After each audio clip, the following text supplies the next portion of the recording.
জ্যৈষ্ঠ মাসের পূর্ণিমা তিথির অপর নাম দেবস্নান পূর্ণিমা, জানেন তো? স্নান যাত্রা বলি আমরা। জগন্নাথ দেবের মহা স্নান সেদিন।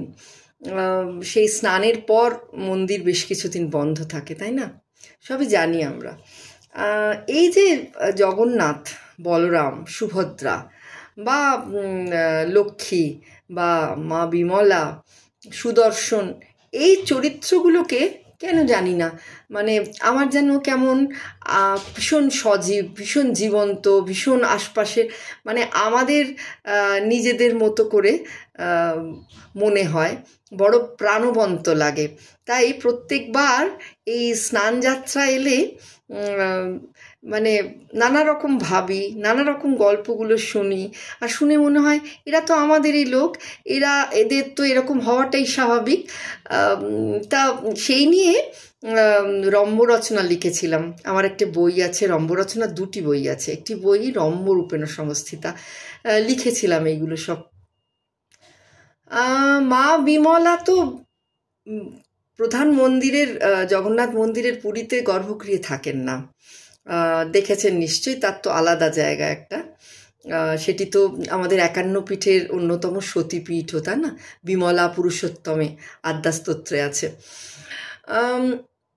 তা এই যখন স্নান যাত্রায় এত বড় করে মহা স্নান হয় জগন্নাথ দেবের, প্রচুর ভিড় হয় এবং কোটি কোটি মানুষে উপচে পড়ে। আর সেটা তো একটা এলাহি ব্যাপার জগন্নাথ দেবের, মানে সবকটা যাত্রাই, চন্দন যাত্রায় কিছুদিন আগে হলো বৈশাখে, তারপরেই তো এই জ্যৈষ্ঠ মাসের পূর্ণিমায় স্নান যাত্রা। তা সেই নিয়ে মা বিমলার যেন চিন্তার শেষ নেই। কারোর স্নান মাস তো বিমলার যেন রাগের মাস, মানে অভিমানে ফেটে পড়েন তিনি, গর্জে ওঠেন তিনি। হঠাৎ বলে ওঠেন, তাঁত সয় তো বাত সয় না। ভরা পূর্ণিমায় শরীর রসস্থ হয়, বাতের ব্যথা বেদনা বাড়ে, তা বাপু এই পূর্ণিমাতে সেই মহাস্নান না করলেই নয়। আর দিন পেলেনি? জগন্নাথ দেবকে তিনি বলেন। তাও 1-8 বালতি জলে নয়, 108 কলসের জলে স্নান। আর তারপরেই তাদের তারসে আসবে সম্মিলিত জ্বর, গা গথর ব্যথা বিষ বাড়বে, অরুচি হবে, পাঁচন গিলবে। তারা 3 ভাই বোনে মিলে তখন দৌড়ে খিল দেবেন যেন মহামারী হয়েছে, কি না 2 হপ্তাহ তারা সারা অঙ্গে জল ঠেকাবেন না। জড়ো জড়ো থরথর অঙ্গ নিয়ে 3 মূর্তি মচ্ছিভঙ্গ হয়ে পড়ে থাকবেন ঘরের কোণে। তারপর রাজবৈদ্য আসবে, এই সময় আবার কেউ তাদের মুখ দেখবে না। তারপর রাজবৈদ্যের প্রেসক্রিপশন অনুযায়ী এক আয়ুর্বেদিক পাঁচন প্রস্তুত হবে। এক পক্ষকাল সেই পাঁচন গিলে তেনারা জ্বর থেকে মুক্তি পাবেন। কেন বাপু, অমন চা না করলেই নয়? আর একটু সুস্থ হয়ে অমনি তখন 2 ভাই বোন আমাকে কাঁচকলা দেখিয়ে দিব্যি রথের আগাম মহড়ায় বসবেন। এতক্ষণ জগন্নাথ মুখে কুলু পেটে বসেছিলেন, কেবল শুনছিলেন। তার কোটে বল যেতেই, মানে রথের কথা আসতেই তিনি যেন লুফে নিলেন। বললেন, তা বিমলা, তুমি যে এত কড়া কড়া কথা কইছ, তা তুমি যে দুর্গা সপ্তমীতে অত এলাহি মহাস্নান করো, আমি কোনোদিন কিছু বলেছি তা নিয়ে?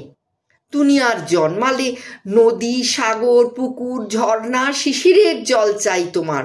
সব্য মাটি মারিয়ে, ঢাক ঢোল পিটিয়ে, দোলায় পালকিতে সকলকে জানিয়ে স্নানে যাও তুমি।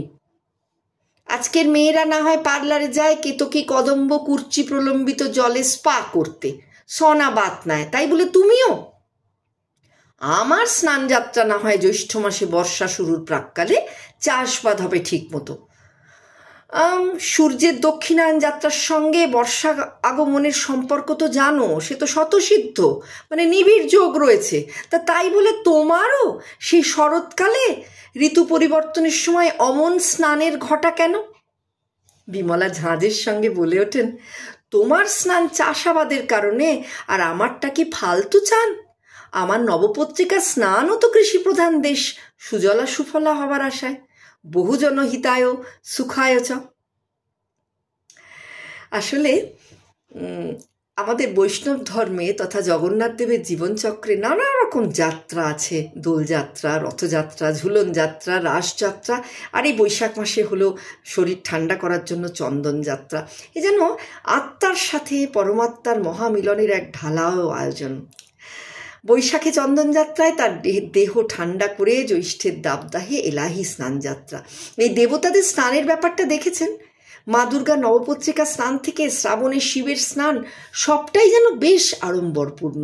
তাই এই স্নানযাত্রা উপলক্ষে জগন্নাথ, বলভদ্র, সুভদ্রা, সুদর্শন চক্র, মদনমোহন বিগ্রহকে জগন্নাথ মন্দিরের গর্ভগৃহ থেকে স্নান বেদিতে বের করে আনা হয়, ঠিক যেন আমাদের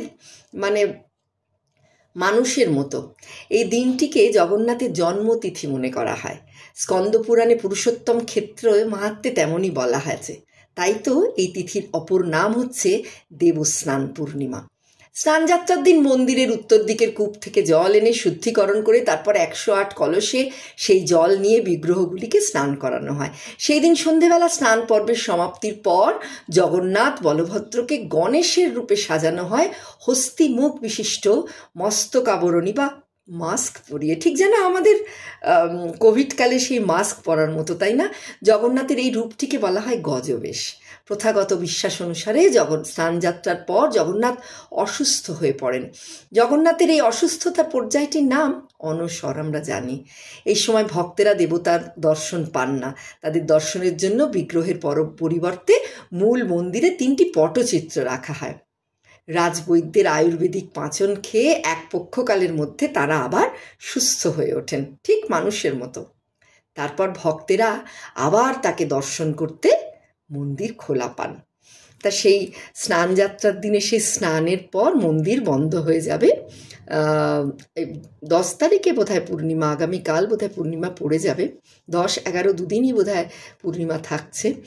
তার প্রাক্কালে জগন্নাথ দেবের এই স্নানযাত্রা নিয়ে আমার এই রম্য এক আলাপচারিতা মা বিমলার সঙ্গে তাদের খুনসুটি, কলহ এক টুকরো তুলে ধরলাম আমার বই থেকে, রম্যরূপেণ সংস্থিতা। আর স্নানযাত্রার ইতিবৃত্ত রইল দেবস্নান পূর্ণিমা। মনে থাকবে তো সবার? সবাই কমেন্ট করে জানাবেন কেমন লাগলো, আর পারলে শেয়ার করবেন। কেমন? সবাই ভালো থাকবেন।